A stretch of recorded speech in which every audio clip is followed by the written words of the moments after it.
Haikyuu is filled with a variety of star-studded players. From liberos to setters, from hitters to blockers, there are star players in every position. We have our own ideas, and we'll explain why we think these players are the best players in their retrospective positions. But first, let's go over some groundwork. We'll be discussing these 5 positions in the sport of volleyball. Setter, both types of hitters, outside and opposite, middle blocker, and libero. So we won't be covering any specialized roles like pinch server or defensive specialist. Also, we'll only be using characters that were shown up until the end of the Tokyo Nationals arc. With that covered, let's dive into the world of Haikyuu and who we think are the best players in their retrospective positions. Let's start with the setter position. Setters are the playmakers of a volleyball team. They're tasked with creating scoring opportunities by setting up attackers. They must manage court tempo, work seamlessly with hitters, and make quick tactical decisions on which attackers to set to. Their role requires swift movement, skillful evaluation, and precise tactical execution. There are many talented setters shown in Haikyuu, but we believe there is one setter that deserves the title of the best, and that is Inarizaki setter Atsumu Miya. Atsumu is widely considered one of the best and most versatile setters in Haikyuu.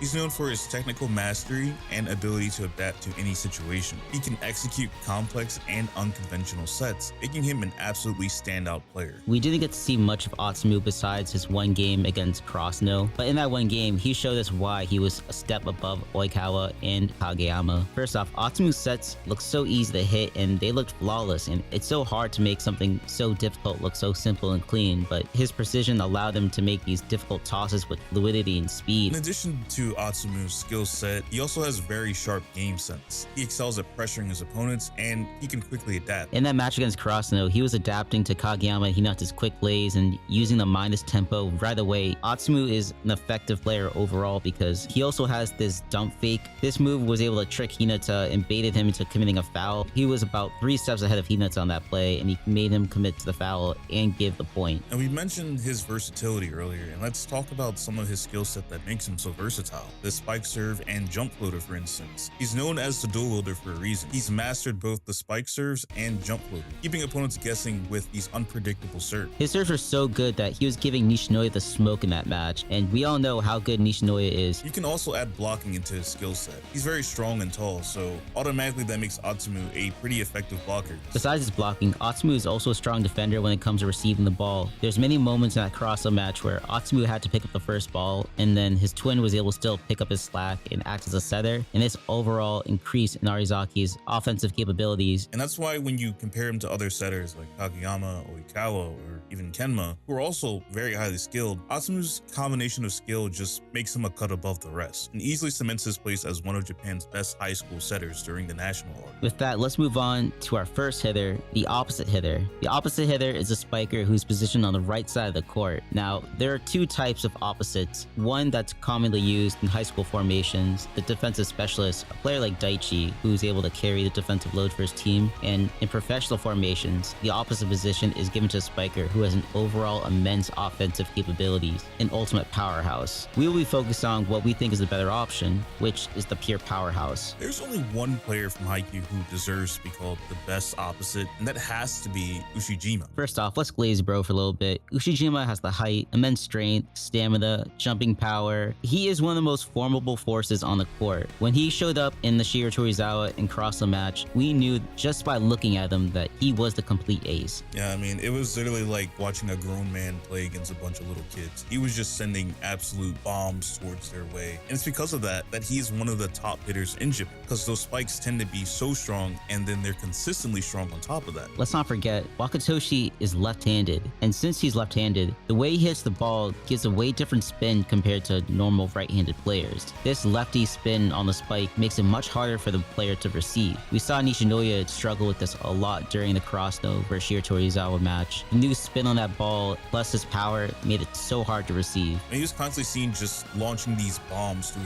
3-man blocks, or just going above them. Moreover, Ushijima can extend his hang time in midair to offset the blocker's time. And I know Tev just talked about Ushijima being left-handed and how that caused a lot of issues for Karasuno, but that technique also applied to his serve. Ushijima has a very powerful jump serve that was very damaging to Karasuno during their game. We should also talk about his other skills. Let's not forget in that match versus Krasno, Ushijima was still utilizing other techniques like a feint shot. When he was going against these blocks consistently over the match, he was mixing things up, and there were some moments that he chose to utilize finesse over brute strength. strength when it was needed, and this just showed his overall capabilities and his high IQ. And of course, there were some instances where he's receiving, blocking, and even setting for his team, just displaying how versatile of a player he can truly be, and just being a super versatile weapon in general. Well, moving on, we should talk about the outside hitter. An outside hitter is a spiker who's positioned on the left side of the court. Their primary role is to execute attacks and score points. Besides being an offensive powerhouse, the outside hitter must also be skilled in passing, serving, and contributing to the team's overall defense. Outsides are expected to be involved in blocking, serve reception, and back row defense when needed. One of the biggest differences between the outside and the opposite is that the outside is also talented at defense. So they're a little bit more balanced, and taking into consideration that level of balance while still being a strong hitter, we think one Haikyuu character deserves the title as the best outside hitter, and that is Itachiyama's Kiyomi Sakusa. Sakusa is an exceptionally skilled all-rounder. He's regarded as one of Japan's top 3 aces, even as a second year. He's known for his remarkable offense and defense, and he's beaten top ace Bokuto multiple times and developed a rivalry with Ushijima that we just spoke about. Sakusa's standout feature is actually his highly flexible wrist. We can actually see that he can bend his wrist all the way up until he can touch his forearm. That flexibility allows him to add this devastating spin to all of his spikes and serves, which just makes it even harder to block and receive. This spin that he generates is considered harder to deal with than Ushijima's southpaw spin. This is due to the jump serve being enhanced by his wrist flexibility that we just talked about. Not only is it powerful and difficult to handle, he can also target specific spots like the seam between players. He can create all these new techniques and find new ways to dominate over his opponent, and he doesn't need pure power. He's very intelligent and he finds the best ways to overcome his opponents. Whether it comes to beating the blockers 1v1, 2v1, 3v1, he's going to tool the blocker, he's going to smash through it, or even go right through the seam of their palms. This man has so many weapons and tools to score all these points. And to talk a little bit about what he can do defensively, he's exceptionally skilled in serve defense, where he can effectively receive very powerful serves. Sakusa is a perfect balance of offense and defense. It's these skills that make him the best outside hitter in Haikyuu. But moving forward, let's talk about the best player in the middle blocker position. The middle blocker, also known as middle hitter, is typically the tallest player on the volleyball team. Their main role is to be the first line of defense when it comes to the opposing team spikers, and they're going to be the first ones to raise their hands and try to get a blocking attempt over the net and become one of the pillars in their team's defense. However, that doesn't mean that this is a defense-only position. The middle blocker will also have chances for quick points throughout the set. So with that in mind, the best middle blocker in our opinion is Sachiro Hirogami. Some of you might not know of Hirogami yet, and that's because he plays for Kamo Medai, and you'll see him in the Little Giant movie. But Hirogami is a highly known middle blocker in Japan, and his nickname is Hirogami the Immovable. Hirogami can be considered the cornerstone of Kamo Medai's blocking game. He's rarely ever fooled by decoys, and he's excellent at read blocking. He's able to quickly react to almost any toss, and he can get a touch on almost any ball. It's actually hinted that on the first play against Krasno, when Kageyama performed their minus tempo quick attack, Kageyama was surprised Hirogami was even able to react so quickly, even though it was his first time seeing it, which speaks to his analytical ability.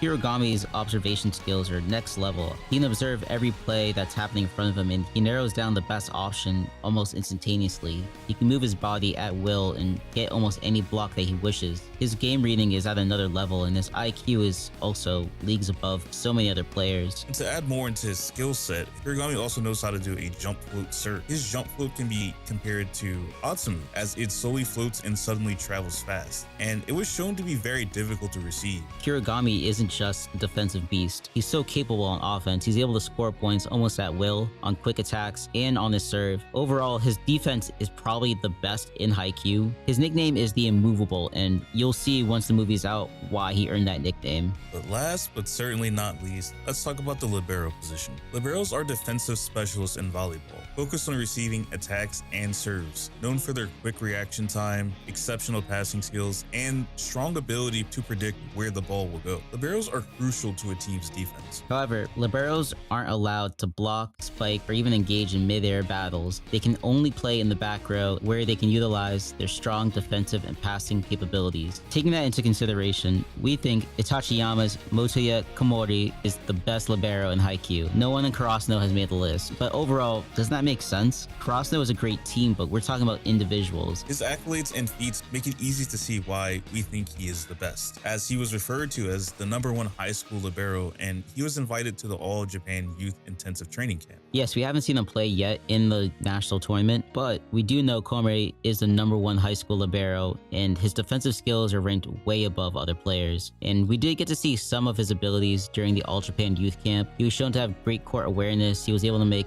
the right plays and receive the ball where it was placed perfectly for the setter, and he was even able to get out of the way and create the best opportunities for all spikers, something that Nishinoya wasn't able to do. These little hints and these little tidbits are very important as well, because that demonstrates how high level his court awareness is. And with that being said, these are the best players in their positions in Haikyuu. Do you agree with any of our choices? Do you disagree? Let us know in the comment. And as always, if you did enjoy the video, please consider giving a like, comment, or subscribe to the channel. And as always, we do have a link to our community Discord, and that link can be found in the description of this video below. Thank you for sticking to the end. It's Tev. And it's Lotus. Peace.